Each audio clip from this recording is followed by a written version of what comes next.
Hello everyone. Today myself, Caitlin and Ryan will be presenting our plan for our hypothetical student Alex.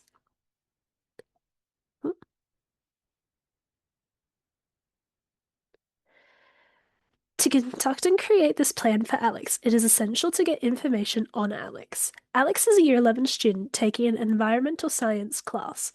He took the class due to his passion for it. However, his passion for environmental science has slowly faded due to a number of factors. One of these factors include his low self-efficacy towards learning new concepts.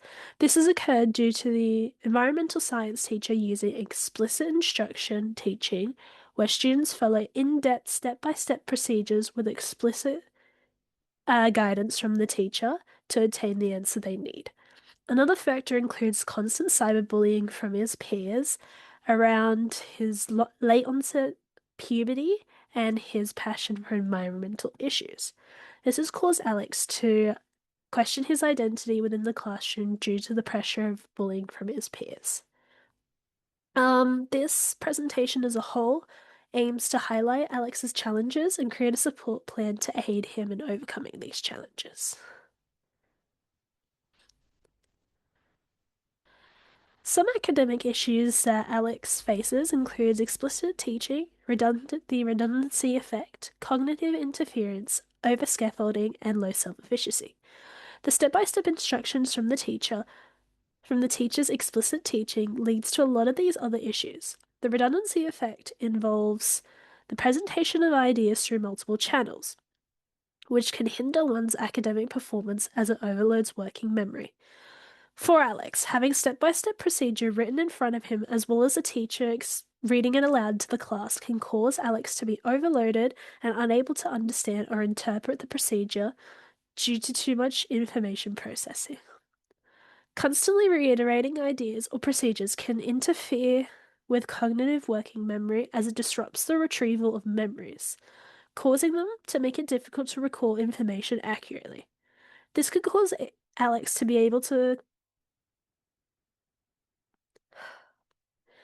This can cause Alex to be unable to complete tasks at hand as his working memory is disrupted due to the constant reiteration of the same idea or procedure.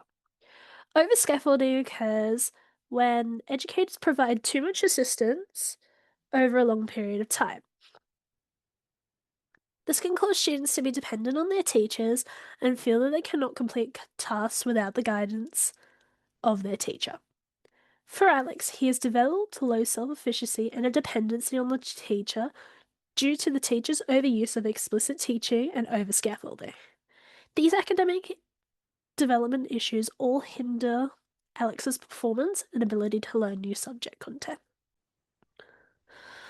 Some of the socio-emotional development issues Alex faces includes his late onset puberty, cyberbullying, the attack on his core passion for environmental issues, and his identity crisis. His late onset puberty has caused him to feel vulnerable and feel isolated and excluded from the rest of his peers. The constant cyberbullying causes Alex to feel isolated and alienated from the rest of his peers as he feels he is not a part of his class.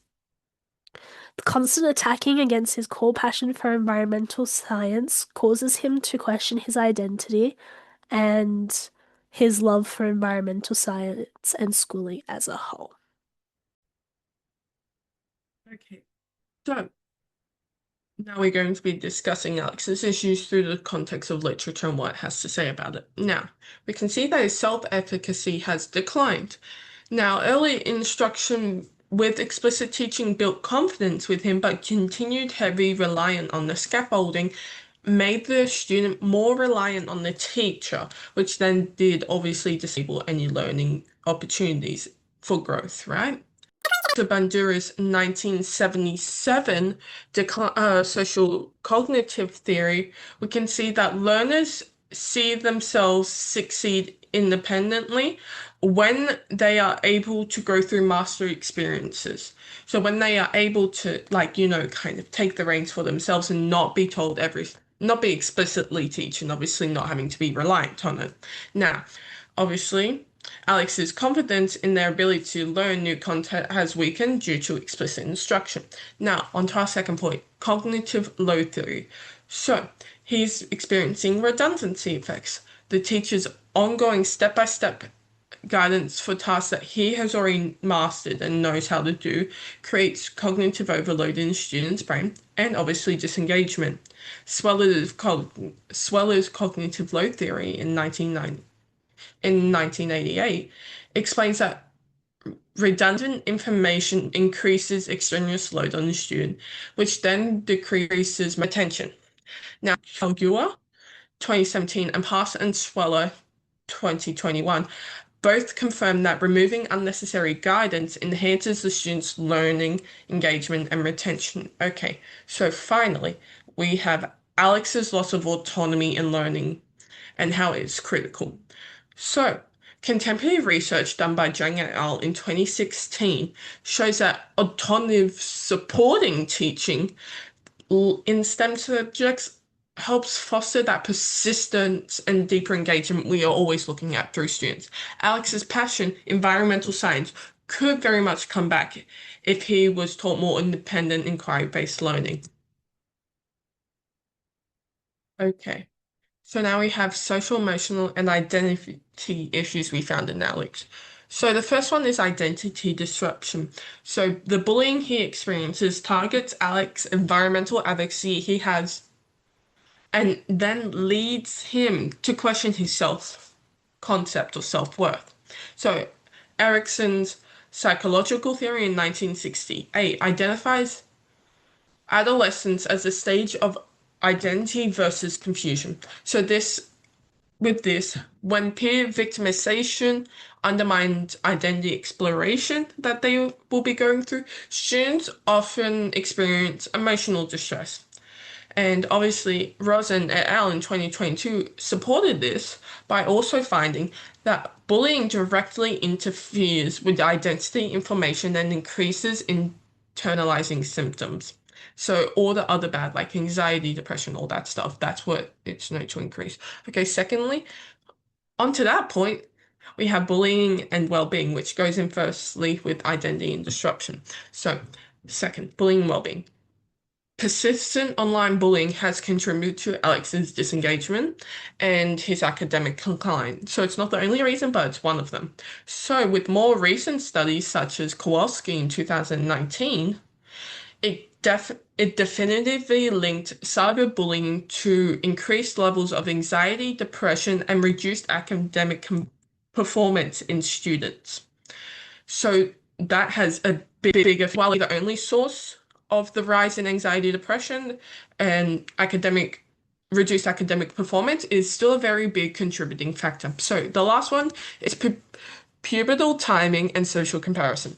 So, research shows that pubertal timing and social comparison strongly influences boys' identity and well-being around that age. So, late developing adolescents, or anyone who develops, say, slightly later than the majority of their cohort, often experiences negative self-evaluation. So, they think about themselves badly, and they also experience peer rejection. And this is spoken about in Carter et al. In 2020. So, the effects of puberty timing on social context. So this also kind of leads into the bullying. So the bullying can quite intensify in this aspect if they are a quote unquote late bloomer. Is known to be like a rise in bullying when it comes to that sort of thing. And also, obviously, this then intensifies emotional distress as we see. And obviously, this is seen in Klopak et al. And okay, so moreover, delayed puberty is linked to lower self-efficacy and reduced engagement. This also then highlights the need for supportive teacher and relationships in Sci Out 2022. Now, all of these together, these findings explain why Alex's declining performance in confidence, like his declining performance in the classroom, his confidence, his identity conflict. This then suggests that relational support between Teachers and parents, and obviously a student, can buffer the psychological impact of late puberty that he is experiencing.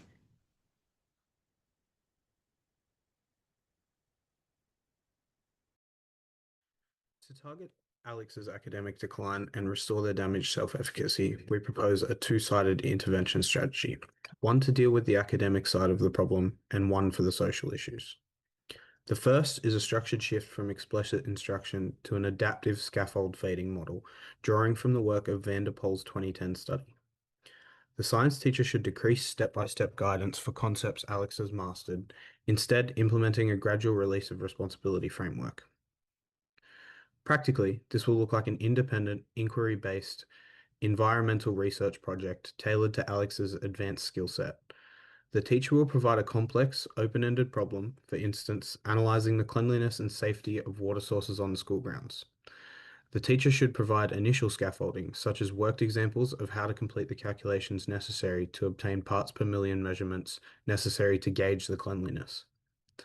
As Alex demonstrates capability, the teacher fades external prompts, requiring Alex to determine her own methodologies for the testing, then encouraging inquiry, where they are asked to suggest what may be causing the various levels of contamination. By removing repeated instruction, we eliminate the redundancy effect, recapture Alex's attention, and encourage them to reach authentic mastery. This targeted autonomy is precisely what Benjura suggests is necessary to rebuild high self-efficacy and encourage personal motivation. Second part of the strategy addresses the online bullying and internal identity issues. We reject passive approaches in favor of a proactive, strengths-based identity anchoring intervention. To combat the cyberbullying, the year advisor and school counselor will implement digital citizenship seminars. Rather than a generic assembly, a small-scale, peer-focused seminar will be conducted amongst groups of students aimed at addressing online behaviors, establishing strict safety protocols, and encouraging peer accountability. This will also include outlining the disciplinary consequences the school will implement if students do not adhere to these expectations.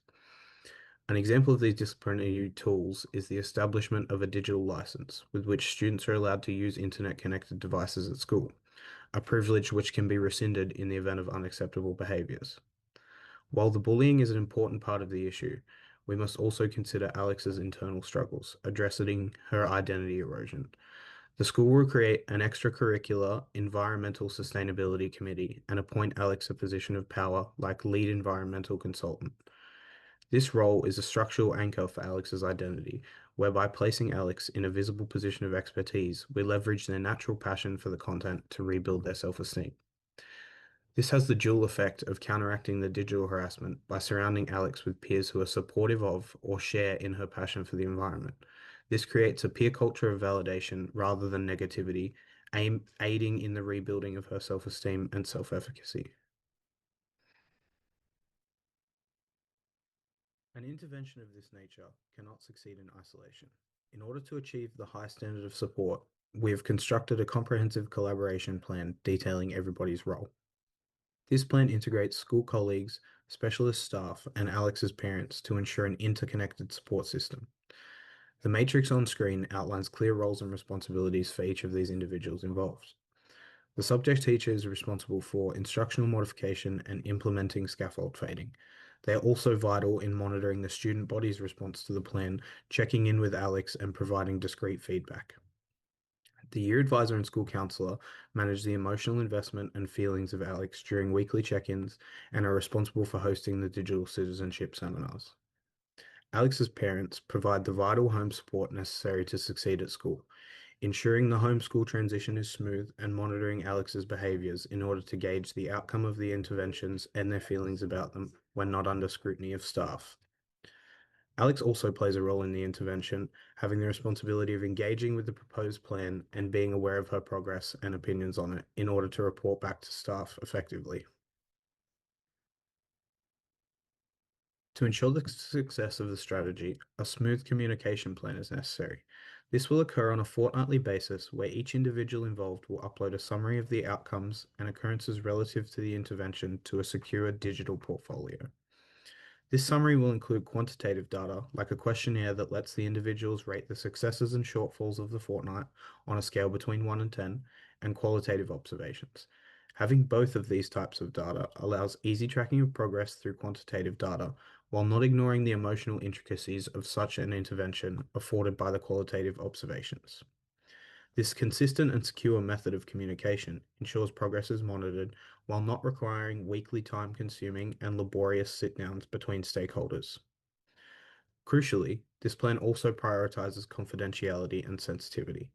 Because Alex's bullying is anchored in personal subject matter like late puberty and online harassment, all records of the intervention will be stored securely in the school's welfare management system.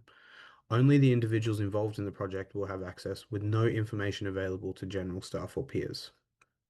The teacher should aim not to single Alex out in class or announce the curriculum change she is partaking in. The transition to an inquiry-based model should be handed out discreetly during standard individual learning time so as not to further other Alex.